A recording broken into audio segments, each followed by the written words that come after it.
Hello, welcome to Kitchen Basics 101, where I teach you the bare bone basics as if you've never cooked a day in your life from the perspective of a mom. We're gonna do a riff on a meatloaf, a gluten-free meatloaf, which I love.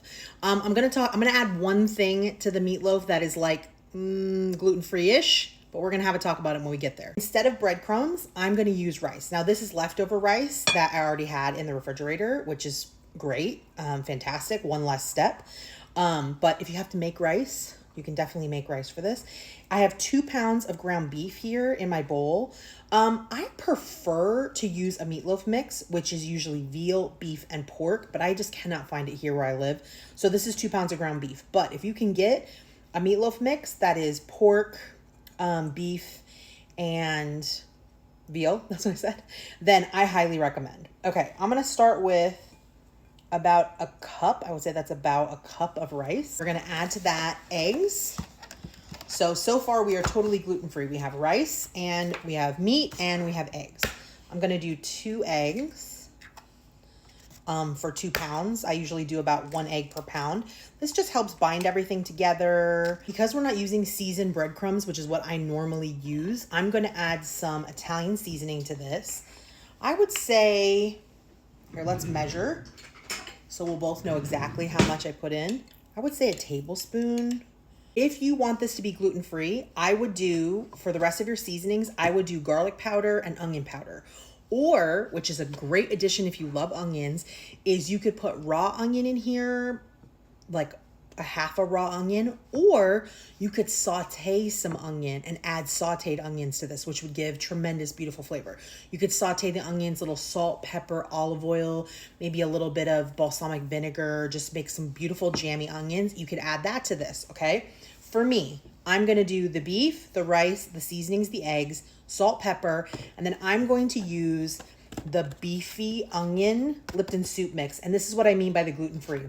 This is not completely gluten-free. It doesn't list wheat as an ingredient, but if you look at the last flavoring at the bottom, I think it does have wheat in it. Because it has a little like wheat and soy in one of the ingredients. So if you are super strictly gluten-free, do not use the beefy onion as your seasoning. Instead, use a teaspoon of onion powder, a teaspoon of garlic powder, and then probably a teaspoon each of salt and pepper in here. Adding this packet is by no means going to change your outcome of your meatloaf. This is purely just flavoring. So like I said, in its place, onion powder, garlic powder, salt and pepper, you're gonna be totally fine. I'm gonna put a little bit of salt or a little bit of pepper. Don't put too much salt if you do use the onion seasoning pack, because it does have salt in it and it's a little bit salty. But you know, the meat needs salt and the eggs need salt and the rice needs salt. So I'm gonna put a little bit of salt. We're gonna use our favorite tool, which is our hands. And you don't want to smash it. You want to be kind of gentle, and you just want to kind of, because you want it to be as fluffy as it can be. Oh, spraying all over. So you're just going to kind of fold it in together. And the reason you don't want to smash it up is because you don't want it to be super dense, right? You want your meatloaf to be light and delicious. You're just going to gently mix everything together, okay? But we're not gonna smash it down. We're gonna be gentle with it, just until it's combined. Got your little bit of egg in there. You can always stir up your egg too. And if you're squeamish, you can wear gloves, or you could use a spoon, but it's definitely not as easy to do with a spoon as it is to do with your hands, because you've got your 5 fingers, and that helps you to mix without smashing. If that makes sense. I forgot to mention, you see me I just turned my camera off. I'm doing clean hand, dirty hand. So this hand is in the raw meat and all the badness. So we're not going to touch anything else but this bowl with this hand. But this hand that I'm holding the bowl with is the clean, as I just scraped my thumb, is the clean hand. So that's the hand I can use to turn my phone off or to go to the sink and turn the water on, right? All right, that looks well combined. You can grease your dish if you want to. I never do. I use a glass dish. It always comes out fine. But if you want to, you can. You can use any implement you want. You can use a cookie sheet and just form it into a loaf. You can use a loaf pan, whatever makes you happy. I like these loaf pans. This is a little bit much for this loaf pan, but don't worry. You're gonna want to try to not compact it too much, so don't press down too much. But you're gonna try to get it as even as you can, just because it will help it cook evenly. And then I always do like it in a little bit of a mound in the middle, just so that the grease comes off a little bit. So that's how I do it, but that's it. Look how simple. We're just forming it into a pan.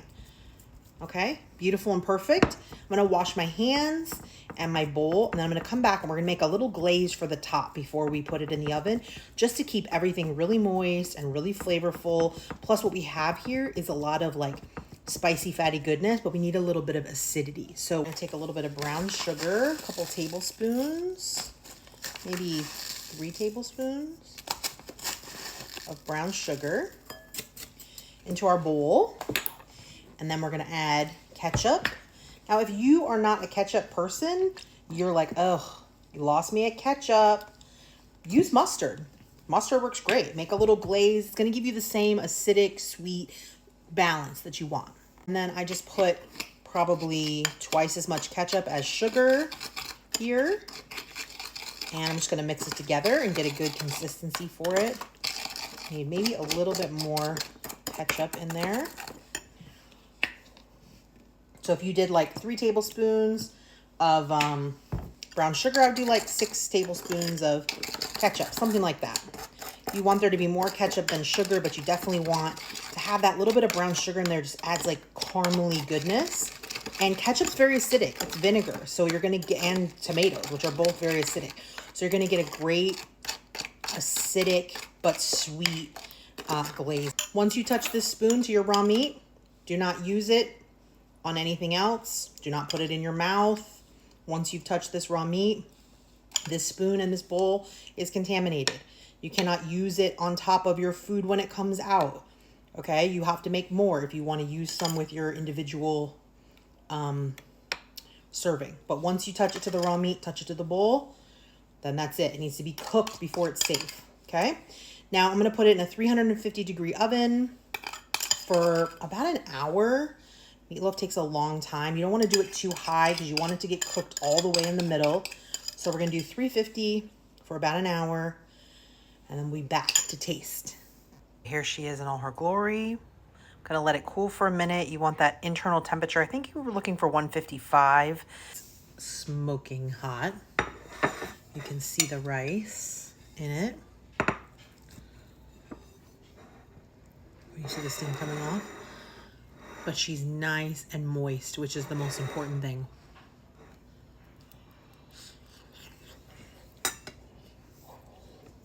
Absolutely fantastic. Tender, moist. You don't miss anything having the rice instead of having the breadcrumbs. Seasoned beautifully. I love that glaze on top. Such a great, hearty, delicious meal. Serve with some corn or some peas on the side. What I love about meatloaf is it makes such great leftovers because you can have meatloaf sandwiches. It warms up beautifully. My husband eats it cold out of the fridge leftover. It's just so versatile. And if you didn't add the Lipton onion seasoning, totally gluten-free. So even better.